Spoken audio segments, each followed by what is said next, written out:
Hello friends, நிறைய பேத்துக்கு பார்த்தீங்கன்னா நம்மளோட கோர் கான்செப்ட் என்ட்ரியில் இன்னும் டவுட்ஸ் இருக்குன்னு சொல்கிறீங்க.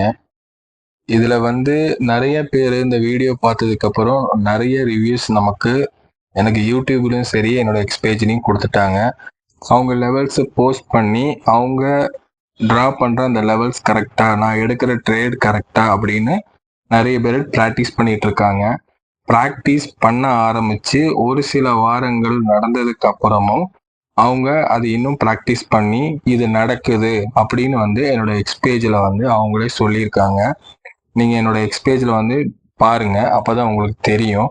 அப்போ அவங்க ரிசர்ச் பண்ணுறாங்க. என்னோட வீடியோவில் நான் என்ன சொல்கிறேன்னு சொல்லி அவங்க ரிசர்ச் பண்ணி அதை அவங்க கிளாரிஃபை பண்ணிக்கிறாங்க. ஓ, இது நடக்குது, அப்போ நம்ம இந்த பொசிஷனில் நம்ம ட்ரேட் எடுக்கலாம், இந்த மாதிரி நமக்கு அவர் சொல்லி கொடுத்தது சரி அப்படின்னு சொல்லிட்டு அவங்க அது ரிசர்ச் பண்ணி அது பிளேஸ் ஆகுதுன்னு சொல்கிறாங்க. அது மட்டும் இல்லாமல் டெய்லி லைவ் மார்க்கெட்டில் நான் அந்த லெவல்ஸை போஸ்ட் பண்ணுறேன். அந்த லெவல்ஸ்லேருந்து மார்க்கெட் ரியாக்ட் ஆகுறதும் அவங்க கமெண்ட் செக்ஷனில் கேட்குறாங்க. அதே மாதிரி அது நடக்குது. ஏன் இப்படி நடக்குதுன்னா, நம்ம ப்ராக்டிஸ் பண்ணணும். ப்ராக்டிஸ் அதிகமாக பண்ணும்போது மட்டும்தான் இதில் நம்ம ஜெயிக்க முடியும். நான் ஒரு 2 வீடியோ பார்த்துட்டு அது எனக்கு புரியல, அது எனக்கு தெரியலன்னு சொன்னீங்கன்னா நீங்க பயிற்சியை ஒழுங்கா பண்ணலைன்னு அர்த்தம்.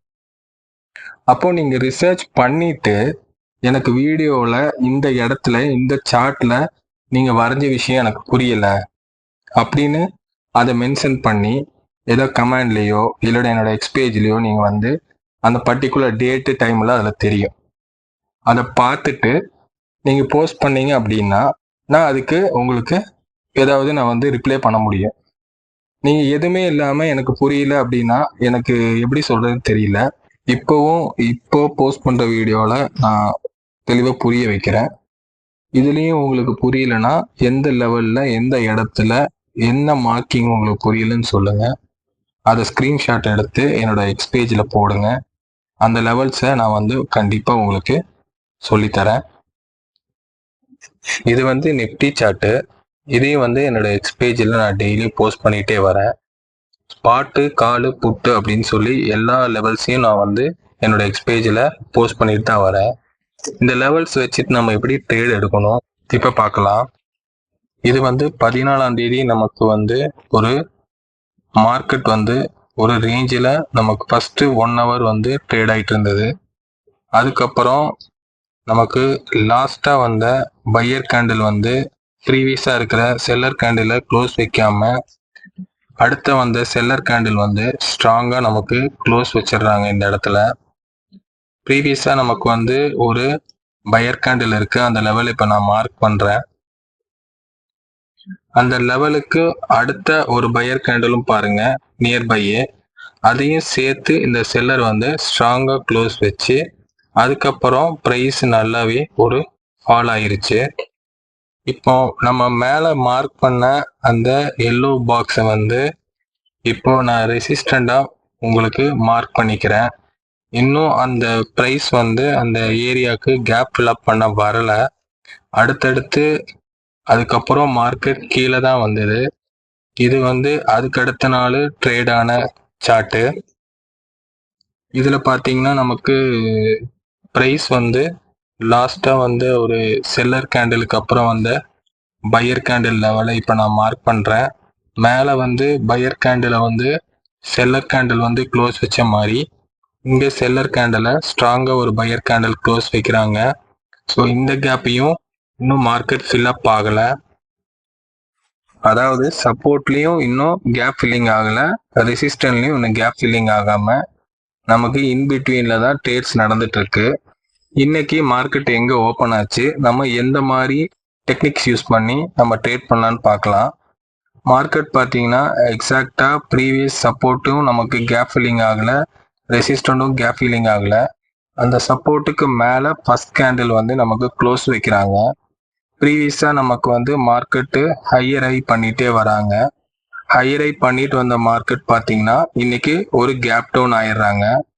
கேப் டவுன் ஆன மார்க்கெட் பார்த்தீங்கன்னா கீழே சப்போர்ட் ஃபில் பண்ண வருவாங்க பார்த்தோம்.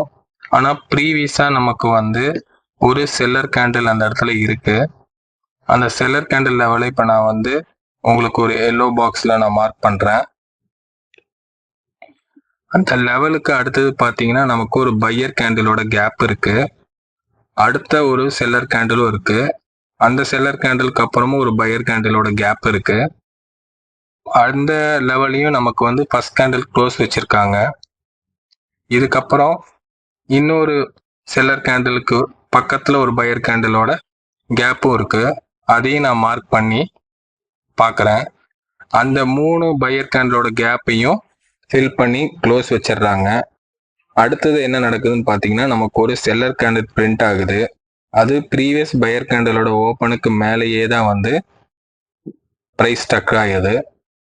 ப்ரீவியஸாக பார்த்தீங்கன்னா நமக்கு இப்போ இந்த பாக்ஸை எடுத்துடுறேன். அந்த லெவலில் அடுத்தடுத்து வந்து நமக்கு கீழே க்ளோஸ் வைக்காம அந்த லெவல்லே மார்க்கெட் ட்ரேட் ஆகிட்டு இருக்கு. அதுக்கு இன்னொரு காரணம் என்னன்னு பார்த்தீங்கன்னா இப்போ நான் வந்து உங்களுக்கு ஒரு லைன் மார்க் பண்ணுறேன். ப்ரீவியஸாக நமக்கு புல் பேக் எடுத்த லெவல் அங்கே தான், அங்கேருந்து தான் அடுத்தடுத்து மார்க்கெட் மேலே போயிருக்கு. ப்ரைஸ் ஓப்பன் ஆகி இன்னைக்கு பிக்கு மட்டும்தான் கீழே போச்சு. பாடி ஆஃப் த கேண்டில் பார்த்தீங்கன்னா நமக்கு அந்த லெவல் மேலேயே தான் க்ளோஸ் பண்ணி ஃபர்ஸ்ட் 3 கேண்டில் வந்து நமக்கு பிரிண்ட் ஆகிருந்தது. ஸோ இந்த இடத்துல நமக்கு வந்து எப்படி ட்ரேட் பண்ணோம் அப்படின்னா 22,800 கால் ஆப்ஷனில் நம்ம ஏற்கனவே மார்க் பண்ணி வச்சிருந்த லெவல் வந்து பார்த்தீங்கன்னா அந்த பையர் கேண்டில் க்ளோஸ் வச்ச செல்லர் கேண்டிலோட கேப் ஃபில்லிங் லெவலை மார்க் பண்ணதுக்கு அப்புறம் கீழே ட்ரெண்ட் ஆகிட்டு இருந்தது. அந்த சப்போர்ட்டையும் நம்ம வந்து ட்ராப் பண்ணி எக்ஸ்டெண்ட் பண்ணி வச்சிருந்தோம். எக்ஸாக்டாக பார்த்தீங்கன்னா அந்த தேர்டு கேண்டில் வந்து நமக்கு அந்த லெவல்லையே வந்து ரிவர்சல் கேண்டிலாக பிரிண்ட் ஆயிடுச்சு. ஸோ இங்கே இப்படி நடந்துட்டு இருக்கும்போது நமக்கு அடுத்தது நம்ம புட் ஆப்ஷனில் என்ன நடக்குன்னு பார்த்தோம். புட் ஆப்ஷனில் கேப் அப் ஆச்சு மார்க்கெட்டு. ப்ரீவியஸாக இருந்த பையர் கேண்டிலுக்கு மேலே நமக்கு ஓப்பன் ஆச்சு. அதுக்கு மேலே ஒரு பையர் கேண்டிலோட ரெசிஸ்டன்ட் இருக்கு. அதை க்ளோஸ் வச்ச செல்லர் கேண்டில அந்த லெவலை நான் மார்க் பண்ணுறேன். அந்த இடத்துல ப்ரைஸ் நின்றுட்டு அப்படியே ரிஜெக்ட் ஆயிடுச்சு, நமக்கு மேலே போக முடியல. ஸோ இங்கே சப்போர்ட்டில் நமக்கு பையிங் ஆகுது. இந்த இடத்துல நம்ம எதிர்பார்த்த அந்த விஷயம் கரெக்டாக நடக்குது. இது எல்லாமே மேட்ச் பண்ணி இந்த ட்ரேட் நம்ம எடுத்து இதில் நல்ல பாயிண்ட் ஸ்கோர் பண்ணோம். ஸோ நான் இப்படி தான் ட்ரேட் பண்ணுவேன்.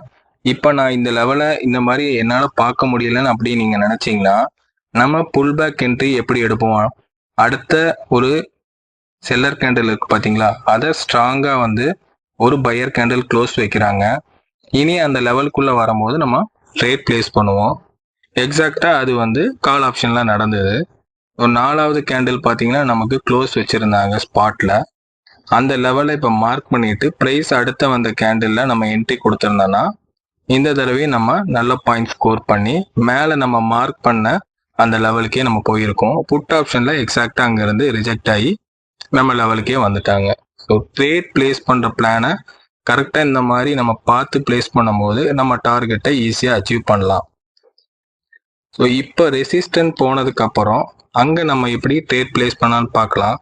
ஆல்ரெடி மார்க் பண்ண லெவல்லேருந்து நம்ம ட்ரேடு எடுத்திருந்தா கூட அந்த லெவல்லேருந்து நம்ம ஒரு ப்ராஃபிட் இப்போ பார்த்துக்கலாம். இன்கேஸ் நம்ம பையிங் ப்ராஃபிட்டை வந்து இப்போ புக் பண்ணிட்டோம், சடனாக எடுக்க முடியலன்னா அடுத்த ட்ரேடு எப்படி எடுக்கலான்னு பார்க்கலாம். ஏன்னா மேலே ரெசிஸ்டன்ட் போனதுக்கப்புறம் ஒரு 30 மினிட்ஸ் மார்க்கெட் அந்த ரேஞ்சிலே தான் இருந்தது. அதுக்கப்புறம் நமக்கு பிரிண்ட் ஆன அந்த பையர் கேண்டில் ஸ்ட்ராங்காக ஒரு செல்லர் கேண்டில் க்ளோஸ் வைக்கிறாங்க. அதுக்கப்புறம் ஃபால் ஆன மார்க்கெட் எகெயின் வந்து அந்த கேப்பை ஃபில் பண்ணிட்டு அந்த செல்லர் கேண்டிலோட கேப்பை ஃபில் பண்ணிட்டு அடுத்தடுத்து பார்த்தீங்கன்னா நமக்கு கீழே தான் மார்க்கெட் வந்தது. ப்ரைஸ் மறுபடியும் பார்த்தீங்கன்னா ஒரு இடத்துல வந்து ரேஞ்சாக ட்ரேட் ஆகிட்டே இருந்தது. இந்த லெவல்ல இருந்து மறுபடியும் எங்கே பிரேக் ஆகுதுன்னு நம்ம எப்படி கண்டுபிடிக்கணும்னு பார்த்தீங்கன்னா ப்ரைஸ் வந்து ஃபர்ஸ்ட் ஒரு பையர் கேண்டில் புல் பேக் ஆகுது பாருங்க. அந்த ஃபர்ஸ்ட் பையர் கேண்டிலோட ஹை லோவை வந்து நம்ம எக்ஸாக்டாக மார்க் பண்ணிக்கணும். புல் பேக் ஆகிற ஃபர்ஸ்ட் கேண்டிலோட ஹையும் லோவும் மார்க் பண்ணும்போது ப்ரைஸ் அதுக்கு மேலே க்ளோஸ் வைக்கிறாங்களான்னு நம்ம பார்க்கணும். அப்படி க்ளோஸ் பண்ணாத வரைக்கும் நம்ம புட் ஆப்ஷனில் எடுத்த ட்ரேடை அதே லெவலில் ஹோல்ட் பண்ணிக்கலாம். ஹோல்ட் பண்ணி மறுபடியும் வந்து அந்த லெவல்ல இருந்து மார்க்கெட் பாருங்க மேலே க்ளோஸ் ஆகவே இல்லை. ஸோ கிட்டத்தட்ட ஒரு 1.5 மேலே இருந்த மார்க்கெட்டு மறுபடியும் நல்லா ஸ்ட்ராங்காக செல் பண்ணி கீழே கொண்டு வந்துட்டாங்க. ஸோ இப்படி தான் நம்ம லெவல்ஸை வந்து ட்ரையல் பண்ணிகிட்டே வந்தோமா நம்மளோட ப்ராஃபிட் எடுக்க முடியும். கீழே வந்து எங்கே ரிவர்சல் ஆயிருக்கான்னு இப்போ செக் பண்ணிடலாங்களா? ஏற்கனவே நம்ம ஆல்ரெடி மார்க் பண்ணியிருந்தோம் இல்லையா, ஒரு ஸ்ட்ராங் செல்லர் கேண்டலுக்கு அப்புறம் க்ளோஸ் வச்ச பையர் கேண்டில். அந்த கேப்பை மறுபடியும் இங்கே ஃபில் பண்ணிட்டு மறுபடியும் எங்கே மார்க்கெட் போச்சு அப்படின்னா நம்ம மார்க் பண்ண அந்த பையர் கேண்டிலோட ரெசிஸ்டன்ட் லெவலில் தான் போய் மார்க்கெட் இன்னைக்கு ஃபினிஷ் பண்ணிட்டாங்க. இப்படி நம்ம ட்ரேட்ஸை டெக்னிக்கலாக ப்ராக்டிஸ் பண்ணி பண்ணால் மட்டும்தான் வின் பண்ண முடியும். நார்மலாக வெறும் சப்போர்ட் ரெசிஸ்டன்ட் ட்ரெண்ட் லைன் மட்டும் வச்சு நம்ம ட்ரேட் பண்ண முடியாது. கோர் கான்செப்டான இந்த புல் பேக் என்ட்ரியை நல்லாவே நீங்கள் கற்றுக்குங்க, நிறைய டைம் எடுத்துக்கங்க, ப்ராக்டிஸ் பண்ணுங்க. பிஃபோராக எந்த ட்ரேடை எடுத்து லாஸ் பண்ணாதீங்க. உங்கள் கேபிட்டல் உங்களுக்கு ரொம்ப ரொம்ப முக்கியமான விஷயம். நீங்கள் கற்றுக்கிட்டதுக்கு அப்புறம் நீங்கள் கேபிட்டல் இல்லாமல் இருந்தீங்கன்னா உங்களுக்கு ரொம்பவே வந்து கஷ்டமாயிரும். அதனால நிறைய டைம் எடுத்து இதை ஸ்பெண்ட் பண்ணி ட்ரெயின் பண்ணுங்க. கண்டிப்பாக நீங்கள் வின் பண்ணுவீங்க. நிறைய பேர் இதை கற்றுக்கிட்டு இதுக்கான ரிவ்யூ எனக்கு கொடுத்துக்கிட்டே தான் இருக்காங்க. அவங்களுக்கு அந்த இடத்துல வந்து கரெக்டான பிளேஸ்மெண்ட் கிடைக்குதுன்னு சொல்கிறாங்க. நீங்களும் ப்ராக்டிஸ் பண்ணிவிட்டு டவுட்ஸ் இருந்தால் கமெண்ட் செக்ஷனில் சொல்லுங்கள். இல்லைன்னா என்னோட எக்ஸ்பேஜில் வந்து உங்களோட ஸ்க்ரீன்ஷாட் எடுத்து போஸ்ட் பண்ணுங்கள். நான் கண்டிப்பாக அதுக்கு ரிப்ளை பண்ணுறேன். தேங்க்யூ.